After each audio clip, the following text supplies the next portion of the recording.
Morning friends, welcome to short and smart learning. आज की dictation है 80 शब्द प्रति मिनट, जो कि एक लीगल डिक्टेशन है तथा आने वाले आपके हाई कोर्ट एग्जाम के लिए अति महत्वपूर्ण है।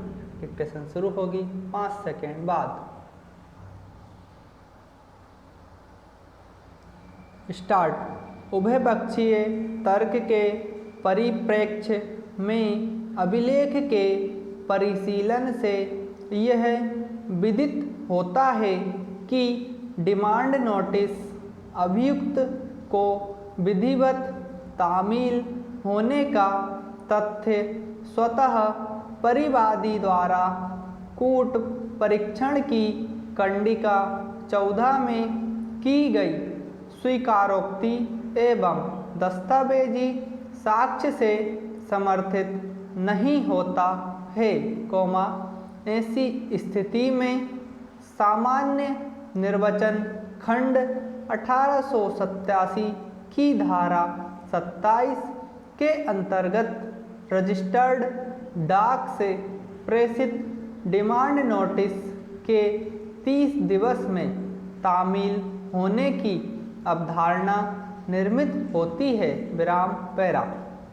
यह उल्लेखनीय है कि परिवादी द्वारा चेक अनादरण की सूचना के संबंध में डिमांड नोटिस अभियुक्त को प्रेषित किए जाने के पश्चात उसके तामील होने के दिनांक का स्पष्ट रूप से परिवाद पत्र में उल्लेख करते हुए उसे प्रमाणित किया जाना वैधानिक स्थिति के परिप्रेक्ष्य में इसलिए आवश्यक है, ताकि नोटिस तामीली के पश्चात अभियुक्त को 15 दिवस का अवसर चेक की राशि अदायगी हेतु प्राप्त होने के तथ्य का निर्धारण किया जा सके, क्योंकि नोटिस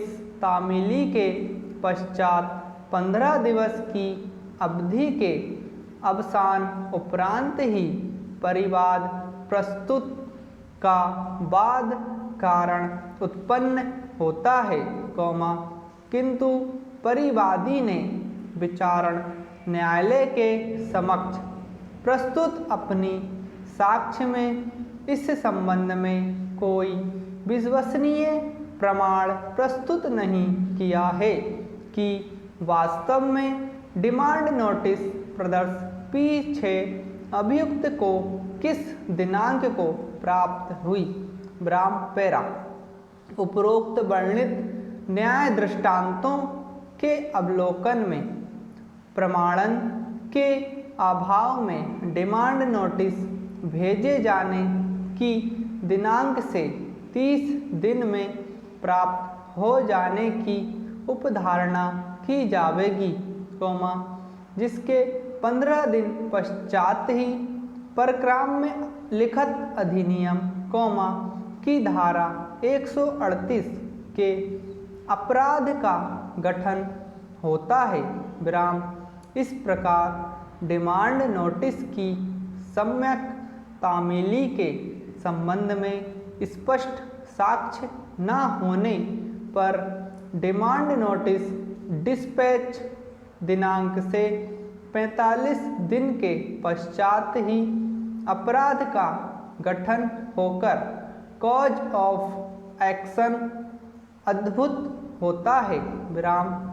प्रस्तुत प्रकरण में डिमांड नोटिस प्रदर्श P6 प्रेषित किए जाने की दिनांक 5/2/2018 के पश्चात 45 दिवस की अवधि के अवसान के पूर्व ही परिवादी द्वारा विचारण न्यायालय के समक्ष परिवाद पत्र दिनांक 16/3/2018 को प्रस्तुत कर दिया गया है, जो उपरोक्त न्याय दृष्टांत के आलोक में प्रीमेच्योर होकर विधि की दृष्टि में परिवाद नहीं है। विराम। अतः विद्वान विचारण न्यायालय द्वारा इस संबंध में निकाला गया निष्कर्ष उपरोक्त तथ्य एवं परिस्थितियों के आलोक में स्थिर रखे जाने योग्य नहीं है।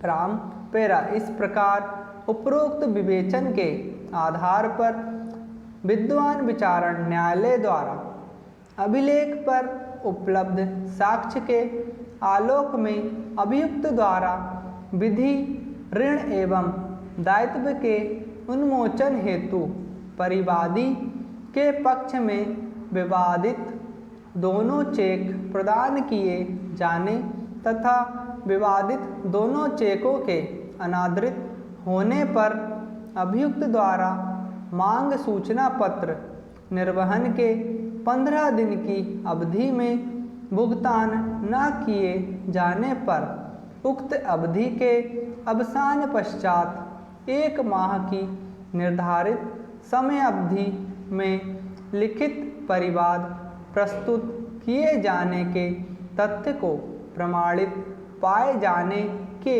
तथ्यात्मक एवं विधिक त्रुटि कारित की गई है। विराम इस प्रकार विद्वान विचारण न्यायालय द्वारा अभियुक्त को परक्राम्य लिखित अधिनियम की धारा 138 के अपराध में दोष सिद्ध किए जाने के संबंध में दिया गया निष्कर्ष त्रुटिपूर्ण होने के कारण स्थिर रखे जाने योग्य नहीं है। समाप्त।